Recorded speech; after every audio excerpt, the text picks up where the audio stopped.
Manual therapy lecture series में आज का हमारा टॉपिक है इंडिकेशन टू मोबिलाइजेशन। कौन सी कंडीशंस हैं जो हमारे लिए सेफ होंगी और उनमें हम अपना मोबिलाइजेशन का प्रोटोकॉल यूज कर सकते हैं। तो इंडिकेशंस जब भी हम मैनुअल थेरेपी में यूटिलाइज करते हैं या सेलेक्ट करते हैं वो ज्यादातर हमारी फिजिकल डायग्नोस बेस्ड होती हैं rather that medical diagnosis.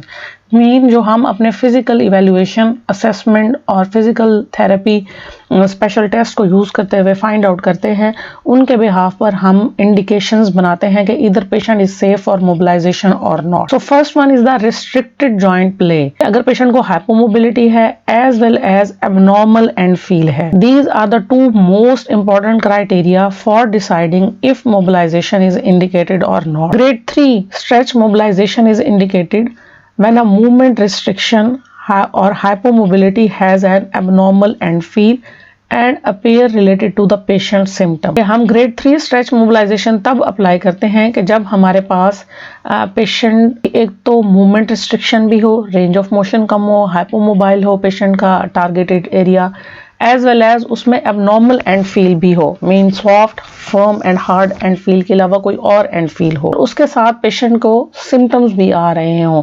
Symptoms mean pen की कोई कंप्लेन हो या कोई और अदर सिग्निफिकेंट इशू पेशेंट को हो, तो हम कहते हैं कि ग्रेड 3 हमारे लिए सेफ है। बट इफ हाइपोमोबिलिटी है, पेशेंट को एंड फील नॉर्मल है और पेशेंट को कोई सिम्टम्स भी नहीं है, तो हम उसे पैथोलॉजी कंसीडर नहीं करते अपनी मैनुअल थेरेपी ट्रीटमेंट में और ना ही उसका ट्रीटमेंट।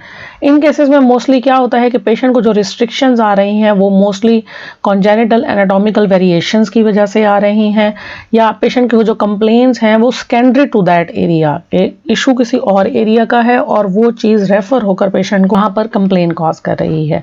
तो जब भी हम पेशेंट का एग्जामिनेशन करते हैं तो हम उसमें बायोमैकेनिकली फोर्सफुल टेक्निक्स अप्लाई नहीं करते, जस्ट हम सिग्निफिकेंट फोर्स को मेंटेन करते हैं within the slack in grade 1 and grade 2 slack zone mobilization. अगर हमारा पेशेंट जो है वो हमारा टॉलरेट नहीं कर सकता कोई एग्जामिनेशन किसी वजह से, तो हम जो सेफर जोन है, जो सेफर टेक्निक है वो अप्लाई करते हैं with grade 1 and grade 2 slack zone mobilization as well as other palliative modalities और शॉर्ट टर्म सिम्टम रिलीफ ताकि पेशेंट को मिल जाए। पैलिएटिव मोडालिटीज मीन कि हमारी जो इलेक्ट्रोथेरेपी मोडालिटीज़ हैं वो हम यूटिलाइज करेंगे और पेशेंट का टेम्परेरी या शॉर्ट टर्म पेन रिलीफ करेंगे। These symptom control treatment are primarily used as a temporary measure to prepare a patient to tolerate further specific examination और more intense treatment, for example grade 3 stretch movement that will produce a more lasting. Initial इस paragraph में क्या बताया गया है कि अगर initially patient आपके साथ कोऑपरेटिव नहीं है या वो फिजिकल थेरेपी ट्रीटमेंट पहली दफ़ा करा रहा है, तो उसको अपने ट्रीटमेंट से यूज टू करने के लिए हम जो है वो पहले मूवमेंट स्टार्ट करेंगे ग्रेड 1 ग्रेड 2 में।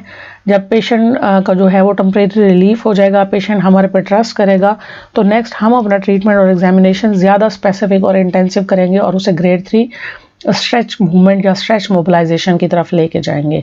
यहाँ पर दो कंडीशंस की बात की गई है कि अगर हमारा पेशेंट हाइपोमोबाइल है ड्यू टू मसल स्पैज, हाइपोमोबिलिटी आ रही है ड्यू टू मसल स्पैज और वहाँ पर टिश्यू शॉर्टनिंग नहीं है, तो हम ग्रेड 1-2 रेंज अप्लाई करेंगे। मीन ग्रेड 1-2 में रिलैक्सेशन मोबिलाइजेशन यूज करेंगे मूवमेंट को इन्हांस करने के लिए।